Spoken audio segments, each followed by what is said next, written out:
नमस्कार मित्रों, आप देख रहे हैं न्यूज 92 लाइव नेटवर्क। आज एक विशेष मेहमान हमारे स्टूडियो में पधारे हैं, पंडित राजू पाठक। आप अखिल भारतीय ब्राह्मण महासभा के जिलाध्यक्ष हैं। आज इनके आह्वान पर जनपद जालौन में जिला मुख्यालय पर यूजीसी जैसे कानून के विरोध में प्रदर्शन किया गया। जिलाधिकारी जालौन को ज्ञापन दिया गया। ज्ञापन देने के बाद जब तक ये कालपी वापस आते तब तक एक खुशखबरी आ गई कि माननीय कोर्ट के द्वारा ये यूजीसी का नियम, जो नया नियम लागू किया था, इस पर स्टे कर दिया है और जो पुराना नियम है वही रहेगा। इस पर चलिए आज बात करते हैं। पाठक जी, आपका बहुत बहुत स्वागत हमारे चैनल स्टूडियो में।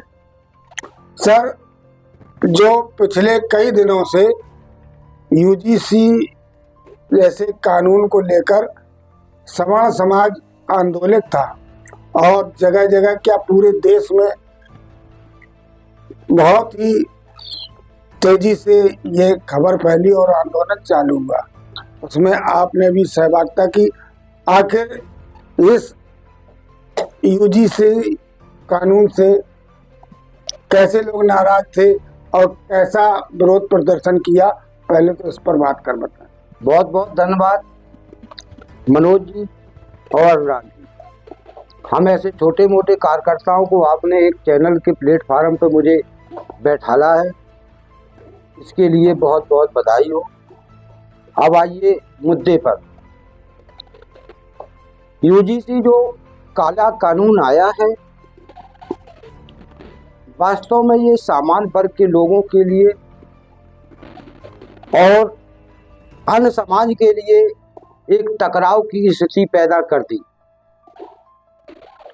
इस काले कानून का पूरे देश में बहुत जोरदारी से विरोध प्रदर्शन चल रहा है। चाहे हमारे साधु संत हों, अधिवक्ता हों, सामान्य वर्ग के लोग हों, हमारे युवा छात्र हों, सभी लोग पूरे देश में बड़ा आंदोलन चल रहा है। और आज उरई में भी हमने आह्वान किया था। उरई में बड़ा जोरदार जो है प्रदर्शन रहा।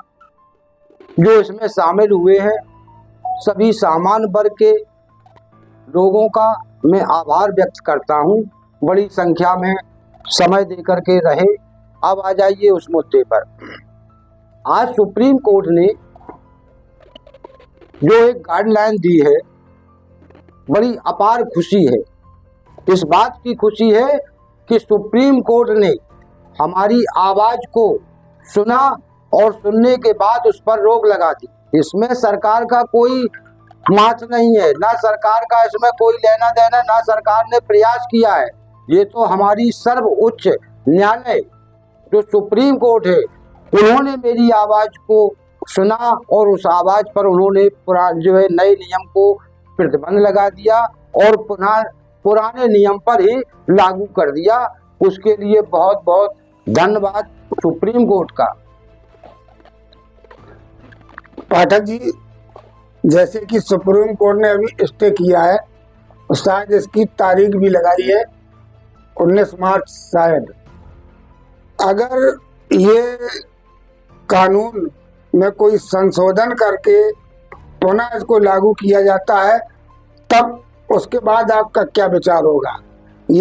या तो आप ये कहिए कि हम ये कानून को खत्म ही करना चाहते हैं, लाना ही नहीं चाहते, या जो पहले से लागू है इसी को रहने दिया जाए। क्या है आपका विचार?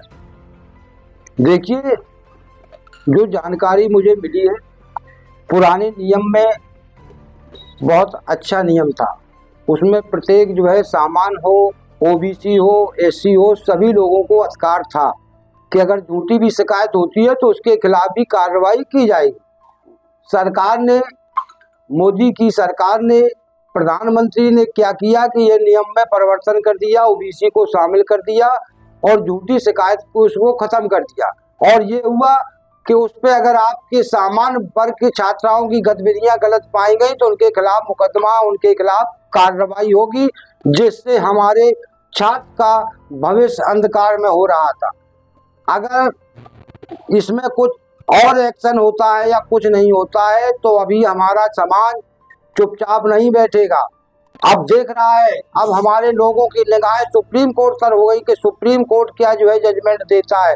और अगर इसी पीरियड में सरकार ने अगर कोई एक्शन लेती है कि हम वापस लेते हैं तो उसका स्वागत होगा, और अगर अन्यथा में नहीं लेते हैं तो अब ये पूरे देश में व्यापक बहुत बड़े आंदोलन की तैयारी में भी लोग लगे। बहुत बहुत धन्यवाद। आपका संघर्ष सवर्ण समाज ने जिस एकता के साथ, चाहे वो करणी सेना हो या ब्राह्मण महासभा हो या वैश्य समाज हो, सभी ने जो एकजुटता का परिचय देकर कोर्ट के सामने अपनी बातें रखी और उन आपकी भावनाओं का सम्मान करते हुए कोर्ट के द्वारा ये कानून वापस लिया गया। इसके लिए आप किसको आभार व्यक्त करना चाहते हैं, किसको धन्यवाद देना चाहते हैं? देखिए, हमारे सामान्य में क्षत्रिय, ब्राह्मण, वैश्य, काश, जैन, इन लोगों का जो मूवमेंट हुआ, इन लोगों ने जो ताकत प्रदर्शन के माध्यम से सरकार को दिखाई है, उसके लिए एकता दिखाई है, उसके लिए सारे लोगों को, सामान्य वर्ग के लोगों को, सर्वण लोगों को बहुत बहुत साधुवाद, धन्यवाद। बहुत बहुत धन्यवाद। आपने अपना कीमती समय हमको दिया।